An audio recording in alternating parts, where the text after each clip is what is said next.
예, 안녕하세요. 자, 우리 경제학 지난 시간에 생산물 시장을 끝냈습니다. 이번 시간에는 6장 요소 시장 분배론이죠. 요소 시장 주로 이제 노동 시장을 분석하는 그런 자료죠. 자, 한번 봅시다. 1번부터 한번 들어갑시다. 6장 제 1번. 또 이제 경제적 지대, 준지대, 전용 수입 용어로 봤습니다. 다음 중 경제적 지대를 가장 잘 설명해 주고 있는 것은 했습니다. 우리가 뭐 이렇게 일반적으로 시장에서 거래가 된다, 이렇게 됐다. 그리고 전체 수입에서 공급 곡선 하단 면적이 전용 수입이죠. 이 공급자가 다른 데로 전용되지 않기 위해 이 시장에 그대로 거래하기 위해서 최소한 받아야 할 수입, 전용 수입 면적이고, 또 총 가변비고요.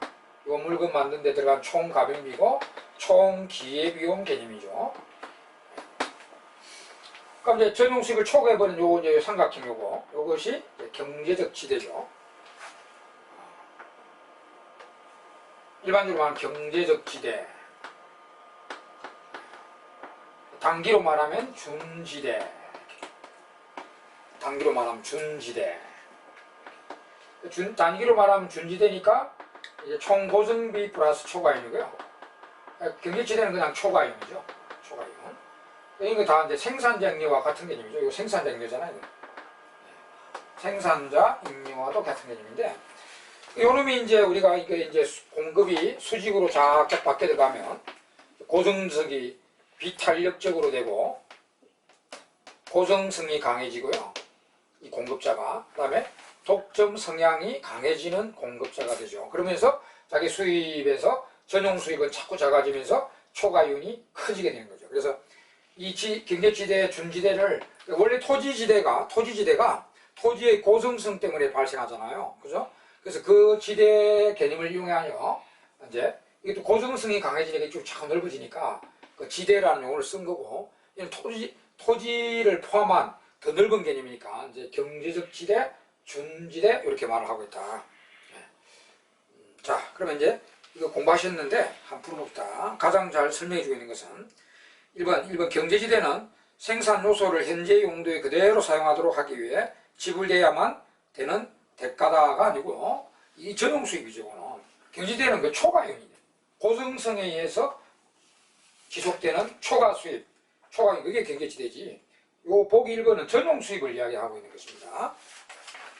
그 다음에 2번 경제지대는 리카도의 토지에 대한 대가인 지대, 토지지대와 동일 개념이다. 토지지대를 포함한 더 넓은 개념입니다. 그 다음에 경제지대는 공급 곡선이 수평인 경우에 존재하지 않는다. 공급 곡선이 수평이 되면 이 전체 수입이 전용 수입이죠. 지대가 하나도 없죠. 그 다음 반대로 공급이 수직이면 이는 전체 수입이 경제지대고요. 전용 수입이 하나도 없는 케이스가 됩니다. 그래서 지금 3번이 맞네요. 경제지대는 공급 곡선이 수평인 경우에 존재하지 않는다. 이게 답이고, 4번에 경제지대는 공급이 수직인 경우에는 전부 다가 경제지대고요. 그 다음에 5번에 경제지대는 요소의 공급이 비탄력적일수록 커진다 해야지 적어진다. 틀렸습니다. 그래서 이건 간단하게 이제 용어 익혀 두시고, 3번이 정답. 자, 그 다음 이제 4번으로 가고 있습니다. 4번에는 2장에서도 나와도 되는 문제인데, 자, 노동시장이 완경노동시장이다. 노동시장 완경, 우리 2장에서 다뤘던 그 최저임금제 2장에서 여러분, 그 최저임금제 할 때 나온 노동시장이 완경노동시장이다. 그 완전경쟁 경우에 노동수요가 탄력일 때 노동조합 결선을 통한 임금 상승 혹은 최저임금을 통한 임금 상승 초래하는 결과는 자, 완경에서는 우리가 2장에서도 배웠다시피 완경노동시장은 이런 이제 정통적인 노동시장이죠. 노동수요, 노동공급, 여기 이제 임금이 되고 고용인데, 여기서 최저임금을 걸었다. 이제 임금은 억지로 올라가죠. 고용량은 반드시 감소입니다. 고용량은 반드시 감소. 완경에서는 임금 올리면 고용량 반드시 노동수요 곡선 따라서 감소합니다. 노동자 전체, 고용된 노동자 수는 감소가 답입니다. 1, 2번 중에 답인데, 노동자 전체가 벌어가는 총임금은 그거는 우리 2장에 배웠잖아요. 그러니까 원래 최저임금제 시행되기 전에 임금으로 요만큼 고용되는 노동자 벌어가는 전체 소득은 요건데 지금 최저임금을 걸었을 때 임금을 올리는데 고용량이 떨어지니까 노동자들이 벌어가는 총 소득은 요 노란 면적이 됩니다. 이때 이제 요게 요 사각형 노란 면적이 요 하얀 면적보다 넓어지려면 수입이 증가되는 조건은 노동자 기업들의 노동 수요 탄력도가 1보다 적어야 되죠. 비탄력이야만이 임금 올라가는 비율이 돼서 이게 덜 떨어지니까 수입이 더 증가됩니다. 근데 이제 이걸 우리가 이상히 공부했는데 여기는 노동 수요가 탄력이라 했잖아요. 그죠? 노동 수요가 탄력이네. 그러면 이 기업들이 최저임금 올릴 때 노동 수요량을 더 많은 비율로 확 줄여요. 그러면 해고가 더 많은 비율로 나니까 우리 노동자 수입은 감소하는 결과를 가져오겠네요. 그죠? 그래서 노동자 전체가 받는 총임금은 하락이 답입니다. 답은 1번입니다. 1번인데 그 옆에다가 여러분 요거 이제 왕경에서 물어본 거죠. 그럼 특수하게 우리가 이제 왕경 노동시장과 대치적인 그 노동시장이 수요독점이라는 노동시장이 그래서 그 옆에 요거는 결과만 적어 놓으세요. 만약 수요독점 노동시장이다. 자, 수요독점 노동시장에서 이 시장 아니죠. 이건 왕경 노동시장이고 최저임금을 걸었다. 이때 이제 고용 노동자와 수입이라면은 이는 결과만 알아두세요. 그냥 결과만 알아두시. 수요독점 노동시장에서 최저임금을 걸어버리면요, 이는 고용량은 이것처럼 줄지 않고요, 오히려 늘어나요. 늘거나 최소한 불변이 되거든요. 그러니까 임금은 억지로 올라가되 고용량이 늘거나 원래보다 늘거나 최소한 불변입니다. 그러면 노동자 소득은요, 노동자 수입은 탄력도에 관계없이 반드시 증가가 되죠. 요 우리 수요독점 그림은 좀 이따 보겠지만 그 수요독점 노동시장은 요 그림이잖아요. 이 시장 노동 공급, 노동자들이 임금을 받고자 하는 임금 곡선인데 이제 MFC가 한계요소 비용이 Y절 변동일 기울기 2배로 올라가잖아요. 한계요소 비용. 그럼 이제 한계 수입 생산했으면 여기서 의사결정 내리고요. 여기서 고용 채용되고 임금은 요 밑에 책정되는 요게 이제 여러분 수요독점 노동시장이죠. 여기서는 이제 최저임금을 걸어 올리면요, 결과만 알고 계십시오. 이걸 자세히 물어보진 않을 거니까. 그래서 최저임금을 걸어서 이렇게 올리면요, 오히려 얘는 고용이 이렇게 늘어납니다. 이렇게. 여기까지 다 올리면 최저임금 여기까지 올리면 고용량 불변으로 돌아와요.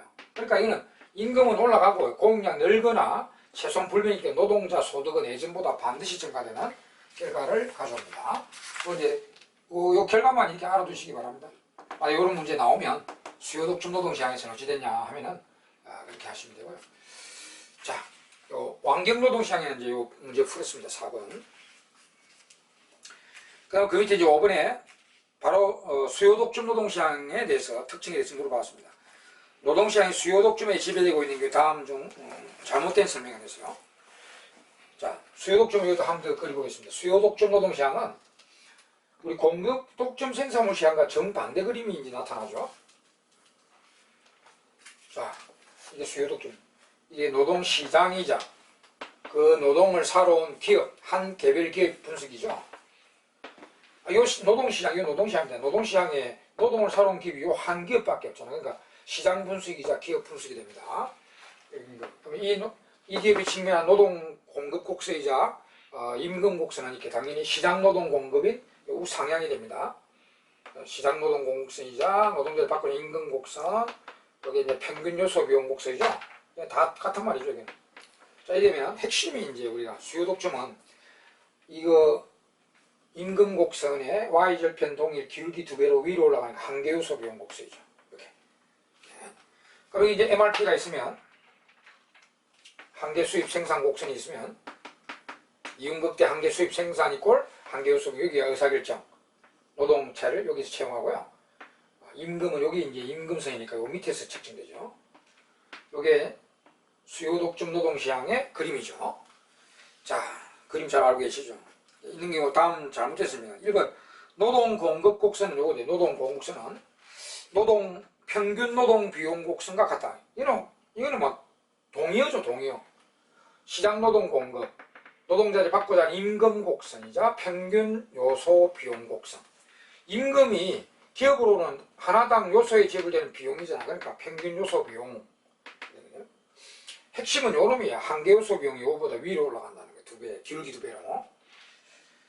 자, 1번 한계 노동 비용 곡선은 평균 노동 비용 곡선보다 위에 위치하다. 맞죠? 3번 아까 설명했죠. 단체 교섭의 결과 임금이 상승하면 고용량은 감소한다. 틀리죠. 증가하거나 최소한 불비의 답입니다. 그래서 답은 3번이네. 그리고 한계 노동 비용 곡선과 한계 수입 생산 곡선의 교차점에서 한계 수입 생산과 한계 요소 비용의 교차점에서 기업 이윤이 극대화된다. 그래서 여기서 채용되잖아요. 이게 수요 독점 이제 그림 잘 기억해 두시고요. 이거하고 이제 생산물 시장 공급 독점요. 생산물 시장의 요인은 Q. 우리나라 철도 시장 같은 거. 이거 철도 시장 전체 분석이 바로 철도공사 개별 기업 분석 똑같죠. 이 기업이 직면하는 자기 상품에 대한 수요 가격은 가격 설정량이 이렇게 내려오죠. 가격 곡선, 수요 곡선, AR 곡선, 동의어. 그래서 이제 MR이 이제 반으로 잘리는 게 포인트죠. Y절 변동일 반으로 잘려 들어오는 게 MR입니다. MR. 한계 수입. 그럼 이제 한계 비용이 있으면은 여기 이윤 극대화 판매량 결정하고 가격을 책정하죠.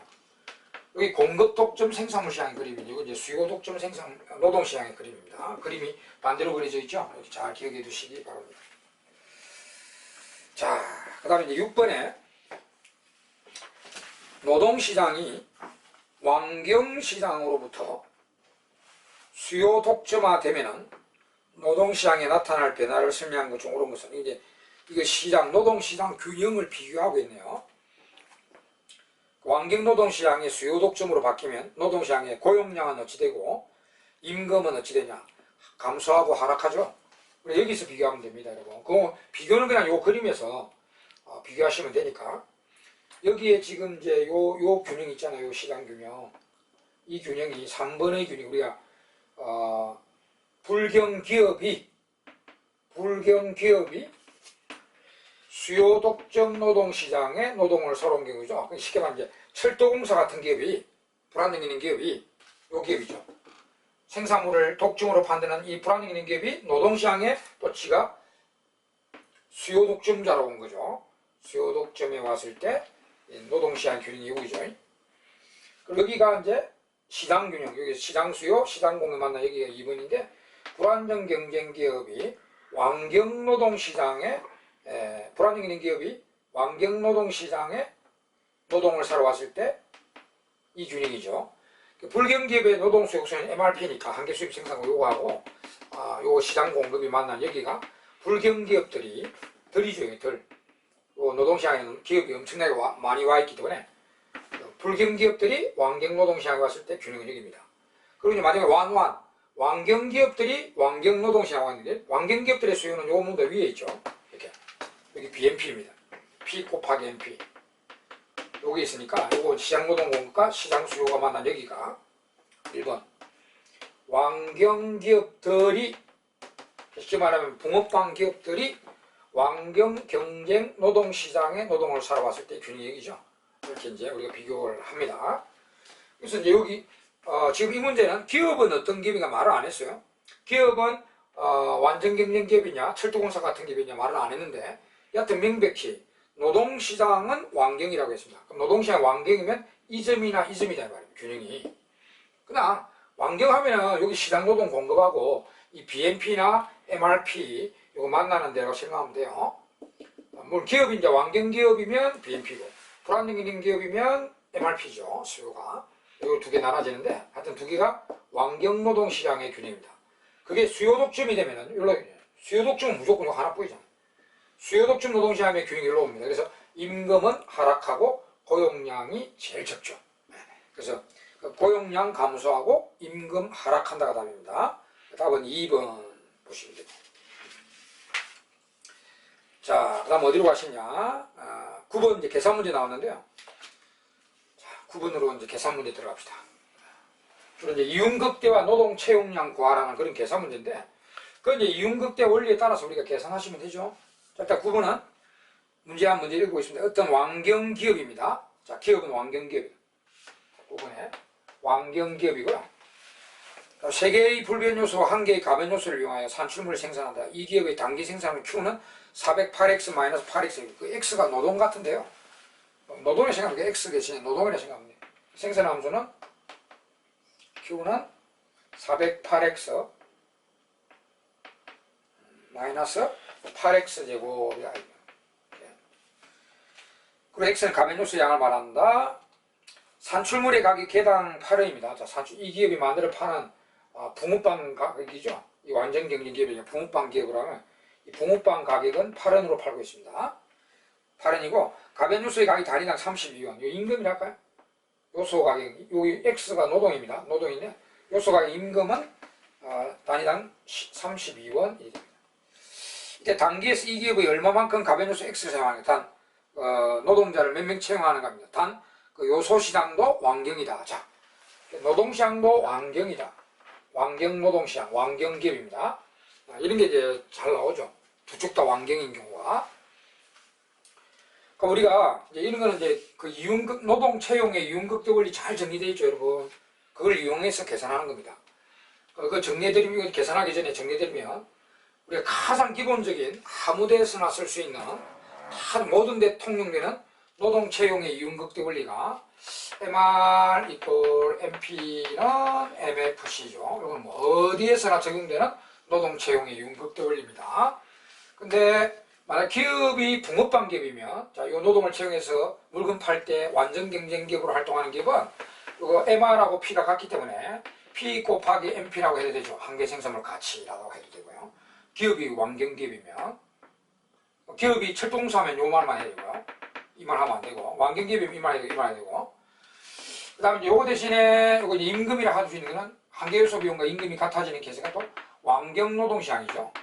요거 같기 때문에 요걸 써도 요걸 써도 되고. 근데 수요독점 노동시장에서 요 말만 써야 되죠. 수요독점에서는 임금선이 이렇게 되니 MFC가 이렇게 위로 반으로 잘려 들어가고요. 이게 다르고 수요독점에서는. 완경에서는 임금에 순응하니까 임금이 일정하니까 요놈이 한계요소 비용이 되니까 같고 완경 노동시장에 봤을 때 노동을 살았을 때 기업의 입장이고 수요독점 노동시장에 온 기업의 입장입니다. 그래서 그렇게 이제 우리가 나눠가지고 하잖아요. 잘 정리되어 있죠.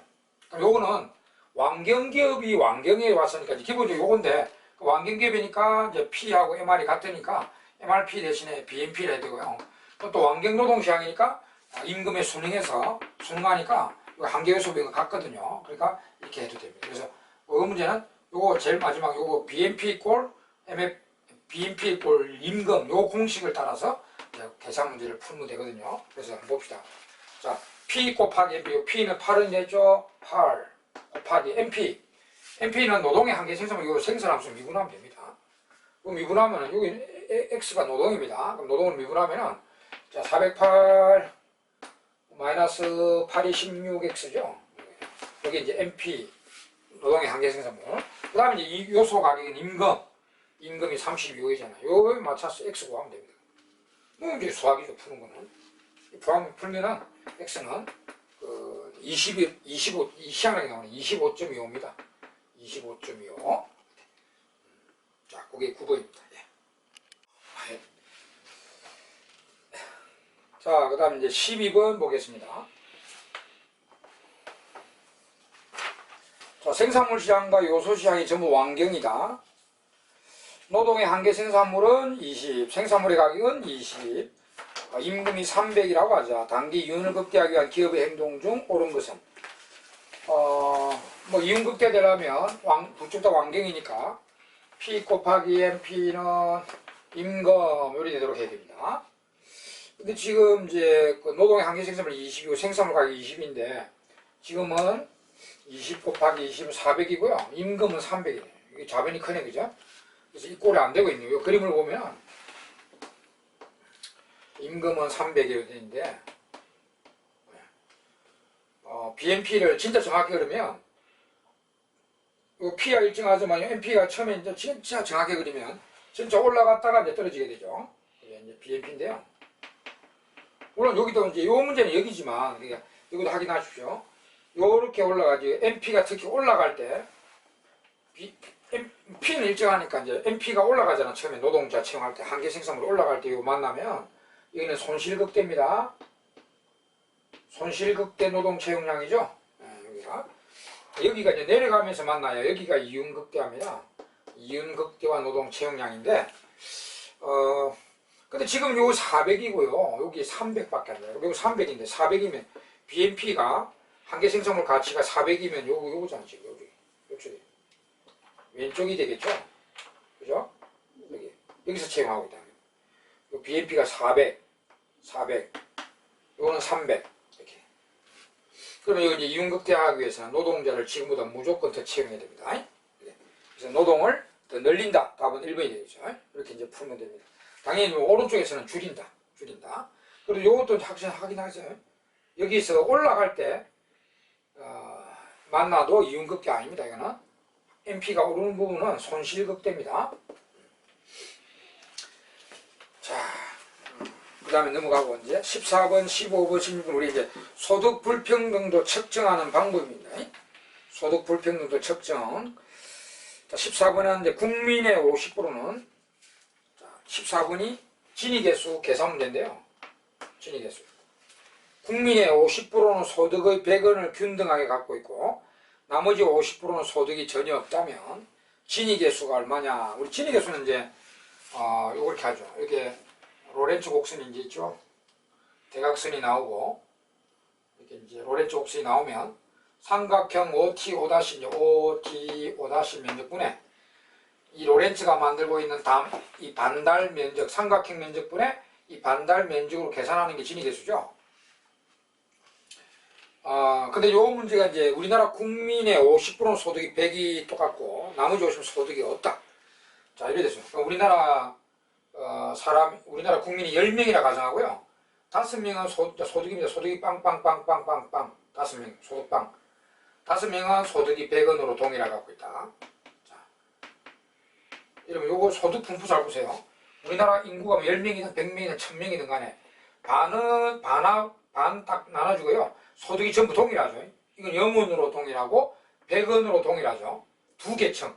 소득이 동일한 집단이 두 계층이 존재하죠.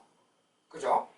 요런 로렌츠 곡선은 어떻게 나오냐면은 물론 이게 소득이 빵빵빵빵이니까 로렌츠 곡선이 이렇게 나옵니다. 대각선이 있으면 자, 우리 로렌츠 곡선이 인구 10%, 20% 하위 계층부터 10%, 20%, 30%, 40%, 50% 이렇게 누수게 올라가죠. 뭐 인구 50% 갈 때까지요 소득이 빵이잖아. 빵. 그래서 인구 50% 갈 때까지 소득이 빵프로입니다. 그러니까 이렇게 수평으로 따옵니다. 그 다음부터 이제 인구가 60%, 70% 이렇게 올라가면 이제 그때는 소득이 막 생기니까 소득이 전체 500에 100에 20%, 전체 500에 200은 40%, 전체 500에 300은 60% 이렇게 이제 비례적으로 올라가요. 그래서 이렇게 직선으로 올라갑니다. 이런 식으로. 자, 일단 로렌츠 곡선이 이게 한 번 끊기잖아요. 이렇게 각도가 한 번 끊기면은 이 소득이 동일한 집단의 국민이 두 집단이 있다는 것입니다. 물론 동일 소득을 갖고 있는 집단이 세 집단이 있으면 두 번 끊기겠죠. 이렇게 두 번 끊깁니다. 이제 두 집단이 있으면 한 번 끊기버립니다. 이렇게. 그러면 요거는 뭐 아주 쉬워요. 요거는 우리 삼각형 원리에서 요 거리가 또 50%니까 같잖아요. 그럼 요 거리가 같고요. 그러면 요 삼각형하고 요 삼각형 면적이 똑같아요. 그러면 전체 하단 삼각형 면적분의 이 반달 면적, 로렌츠가 만드는 반달 면적은 2분의 1입니다. 전체 삼각형, 요 면적과 요 면적이 같은 면적이에요. 요 거리가 같아서 그래요. 그래서 전체 삼각형 면적분의 요 반달 면적은 2분의 1입니다. 이 문제는 이제 진위계수는 0.5가 되는 거죠. 그 다음에 여러분 요거 이제 0.0000원이니까 이제 수평으로 쫙 갔죠. 이 소득이 빵프로니까. 그죠? 근데 만약 이런 케이스 있잖아요. 소득이 동일한 국민 집단이 두 집단이 있는데 이렇게 10원, 10원, 10원, 10원, 10원 5명이 10원씩 갖고 있고 나머지는 20원씩 갖고 있다. 이런 식으로. 그러면 나머지 5명은 20원씩 동일하게 갖고 있고 나머지 5명은 10원씩 동일하게 이러면은 여기 수평으로 가지 않겠죠. 그래도 이거 인구 10%, 20%, 30%, 40%, 50% 갈 때 소득이 생기잖아요. 그죠? 소득이 있으니까 수평으로는 안 가고 이렇게 나옵니다. 이게. 이런 거는 로렌츠 곡선이 있으면 한번 꺾이긴 꺾이는데 요리가 이제 요거 인구 50%가 여기까지 가는데 지금 요렇게 가다가요. 여기서 꺾여버리겠죠. 이런 식으로 꺾여버립니다. 이렇게. 한 번 꺾이는 걸 맞아요. 그게 맞는데 요 처음부터 소득이 있으니까 이렇게 위로 올라갑니다. 이게. 이런 거 진위 개수를 구하려면요. 어떻게 구하냐면은 여러분 이거는 진위 개수를 구하려면은 물론 이제 삼각형 면적은 구해지잖아요. 그죠? 삼각 면적 구해지는데 그걸 어떻게 구하냐면은 이게 물론 100분율로 나가니까 여기 0%고 요 50%고요. 여기 100%잖아요. 여기도 이제 0%, 50%, 100% 이렇게 되는 거죠. 삼각형 면적을 이렇게 이제 삼각형 면적을 구할 수 있습니다. 이걸 열등분을 하면 되잖아요. 10%, 20%, 30%, 40%, 50%, 60%, 70%, 90%, 100%니까 이걸 열등분으로 나누는 거죠. 열등분. 그러면 삼각형은 이걸 10으로 보는 거죠. 10. 이 전체 삼각형 면적은 10 곱하기 10 곱하기 2분의 1 이렇게 하면 되잖아요. 그러면 50이라는 전체 삼각형. 하단 삼각형 면적은 50이죠. 그러면 요 이제 이 로렌츠가 만드는 요 반달 면적을 구하기가 힘드니까 요거는 삼각형 전체 면적에서 요 보세요. 요 삼각형 면적, 요 사각형 면적, 요 삼각형이 따로따로 구하면 구할 수 있겠죠? 요 삼각형은 요거 보세요. 요거 이제 데이터가 여기 만약 20%라면 꺾이는 데가 20%다. 아니죠. 이 전체 소득이 요거 맞추면은 이 전체 소득이 100이고 40, 60, 80, 100, 150이죠. 150에 전체 150에 요 50이니까 30%네. 그죠? 꺾이는 데가 30%. 30%겠네. 30%네. 그러면 전체 삼각형 면적 구해놨고 50. 그 다음 요 사각형은요, 여기가 1단계로 나눠. 잠깐 30%, 여기 3이죠, 3. 3이고 이거 5잖아요. 그러면 여기 3, 5, 15. 3 곱하기 5, 3, 5, 15. 면적이 15고요. 요거는 이제 여기 7이죠. 7이고, 여기 5죠. 그러니까 7 곱하기 5 곱하기 삼각형이 이제 2분을 해야 돼. 7, 35니까, 이제 35니까 17.5가 되겠죠. 그리고 삼각형은, 요 삼각 면적은 5, 여기 이제 3이니까 5 곱하기 3 곱하기 2분의 5, 3, 15 하니까 7.5가 되겠죠. 그럼 요 세 개 더해가지고 요 세 개 면적이 요 면적이다 이 말입니다. 그럼 전체 면적이 50에서 요 세 개를 빼면은 요 빨간 면적이 나오겠죠. 그러면 이제 전체 면적분의 요 빨간 면적 해서 진위 개수를 구할 수 있는 이거 좀 시간이 좀 걸립니다. 이렇게 내면 좀 시간이 걸리는데 아까 우리 요 문제 같은 14번 문제는 수평으로 갔기 때문에 여기서 잘리 들어가기 때문에 이거는 거리가 같으면 이거는 무조건 면적 안 구해도 요 면적과 요 면적이 같기 때문에 이제 이거는 진위 개수가 2분의 1이라는 것을 알 수 있습니다. 자, 진위 개수는 이렇게 계산 문제에 나올 수 있고요. 뭐 아주 어렵게 내나고 붕 뜬 거 이런 거 이런 건 이제 시간이 어려운 건 아닌데 시간이 걸리는 문제가 되겠습니다. 자, 그 다음 이제 15번 볼게요. 다음 중 소득 분배에 관한 설명 중에 가장 적절치 않은 것은 1번 소득 분배가 균등할수록 로렌츠 곡선은 대각선에 가까워진다. 맞죠? 네, 맞고 2번 쿠네츠 U자 가설은 경제발전 단계와 소득 분배의 균등도의 관계를 설명하기도 하죠. 쿠네츠가 자본주의가 경제발전 개발을 시작하면 초기나 중기는 오히려 불평등이 더욱 심화된다는 걸 조사한 그래프. 그게 이제 U자 가설이죠. 3번의 진위계수는 높을수록 소득 분배는 균등화를 틀리죠. 진위계수는 0에서 1 사이고요. 적을수록 평등입니다. 로렌츠는 대각선에 가까울수록 평등. 진위계수는 0에서 1 사이로 적을수록 평등. 애킨슨 지수 이런 것도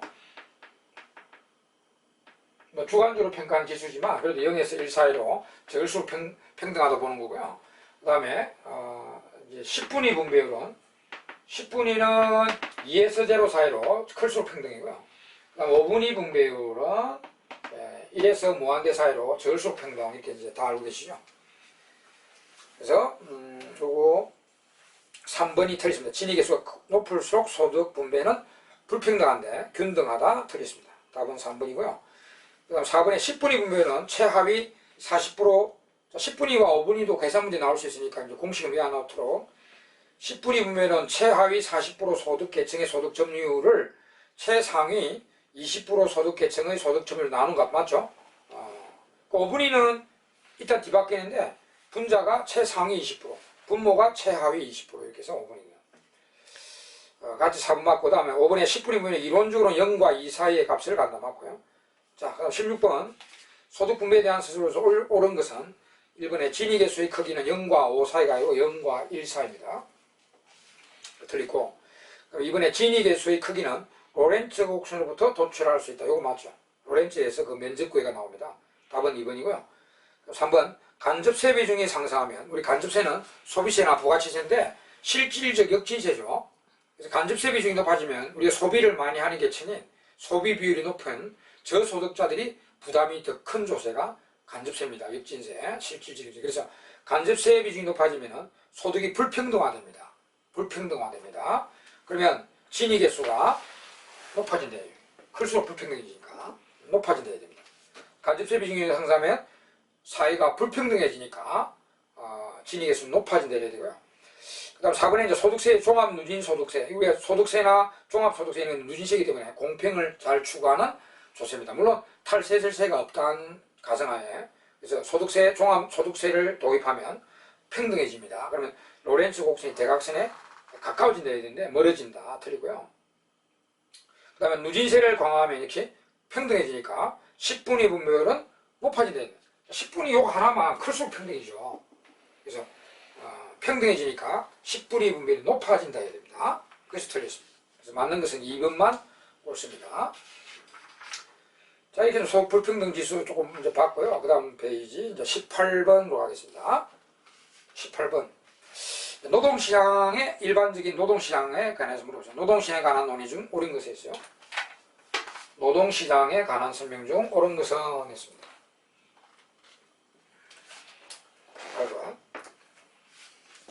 1번 노동의 수요는 노동의 한계 생산물 가치를 찾는. 물론 이제 기업이 왕경기업이라고 해야 되지만 뭐 그런 말은 없으면 일반적으로 왕경을 기준으로 하는 거죠. 그래서 우리가 기업이 불안정 경쟁 기업이면 노동 수요 곡선이 MRP지만 불안정 경쟁, 즉 철도공사 같은 기업은 무조건 자기 노동 수요 곡선이 한계 수입 생산 곡선이 해야죠. 근데 이제 붕어빵 기업 같은 경우는 왕경 기업의 노동 수요 곡선은 BMP죠. P 곱하기 MP. 이거보다 위에 그려지죠. 왕경기업의 노동수요 곡선이고, 철도공사 같은 불안정 경기업의 노동수요 곡선이 밑에 있죠. 하여튼 뭐 기업을 말을 안 했지만 일반적으로 왕경기업이라 본다면 그 왕경기업의 노동수요 곡선은 노동의 한계 생산물 가치와 일치한다. 맞고요. 그 다음에 2번에 노동의 한계 생산이 빠르게 체감한다면 노동수요 탄력성은 증가한다. 이거 틀리습니다. 이놈이든 이렇게 노동을 채용을 늘릴 때 이렇게 우하향으로 처음에 이렇게 올라갔다 떨어지죠. 이게 원래. 예. 그래서 이거 가들 때 이렇게 올라갔다 떨어지는 요 MP 때문입니다. MP가 이제 올라갔다 떨어지기 때문에 이렇게 올라갔다 떨어지죠. 그래서 이쪽은 이제 수요인데 이렇게 노동 수요 곡선이 이게 우하향하는 이유는 노동을 내려갈 때 노동의 한계 생산물 체감 법칙, 노동의 한계 생산물 체감 법칙 때문에 이렇게 내려갑니다. 근데 이때 노동의 한계 생산물 체감이 빠르면 이리 될 것이고 느리면 이렇게 되겠죠. 이게 훨씬 탄력적이죠. 빠르게 체감하면 이리 되고 느리게 체감하면 이리 되잖아요. 그러니까 이게 탄력적인 거 아닙니까? 그죠? 그래서 노동의 한계 생산이 빠르게 체감한다면 이리 되니까 비탄력으로 됩니다. 비탄력. 그래서 노동 수요의 탄력성은 증가나 틀리네. 답은 1번입니다. 1번이 맞고 2번 틀리고, 그 다음에 생산물의 가격이 상승하면 노동 수요는 증가하죠. 노동 수요 결정 요인이 또 나왔네요. 일반 다 완경이라고 했을 때 이거 보고 이제 P 곱하기 MP 이렇게 할 때 완경기업 기준입니다. 완경기업 기준에 이제 임금 순환율이 되는데 여기 일단 노동 채용을 이게 노동 수요 없으니까 노동 수요를 느리고 줄이고 하는 요인은 이렇게 느리고 줄이고 하는 요인은 요 P하고 이 기업이 만들어내는 재화의 가격과 노동의 한계 생산물이 여기 이제 오르거나 내리거나 하면은 이렇게 노동 수요가 늘고 줄고 하죠. 그건 이제 그 하나 있고, 그 다음에 임금이 이제 오르고 내리면요. 임금이 오르고 내리면 이 선을 따라서 이렇게 노동 수요량을 줄이고 노동 수요량을 내리는 선상이동 수요량 변화율이고 그겁니다. 물론 여기 없지만은 이 기업이 노동 외에도 대체 요소나 뭐 보안 노동과 대체 요소나 보완 요소를 갖고 있다면 이 대체 요소나 보완 요소의 가격 변화에서도 노동 수요가 움직일 수 있죠. 그럼 대체대 보완제 그대로 생각하시면 됩니다. 이게 우리가 노동 수요 결정 요인으로 배웠습니다. 그래서 생산물 가격이 상승하면 이게 생산물 가격이잖아요. 이게 상승하면 노동 수요가 증가합니다. 이렇게 증가합니다. 그래서 틀리고요. 그 다음에 4번에 노동 공급 항상 우상. 우리가 이거는 2장에도 배웠잖아요. 우리 노동 공급선은 이렇게 올라가다가 뒤집어지죠. 네, 후반굴절합니다. 대초가 크면은 우상에 가다가 대초가보다 소도가 더 커지면 후반굴절하여 공급 법칙에 예외가 되죠. 그래서 활모양이라고 했습니다. 그래서 항상 우하향, 우상향이 다 틀리시고요. 그 다음에 5번에 여가에 대한 기회비용은 임금이죠. 여가의 기회비용은 임금인데 임금이 상승할수록 커진다. 여가의 기회비용은 임금입니다.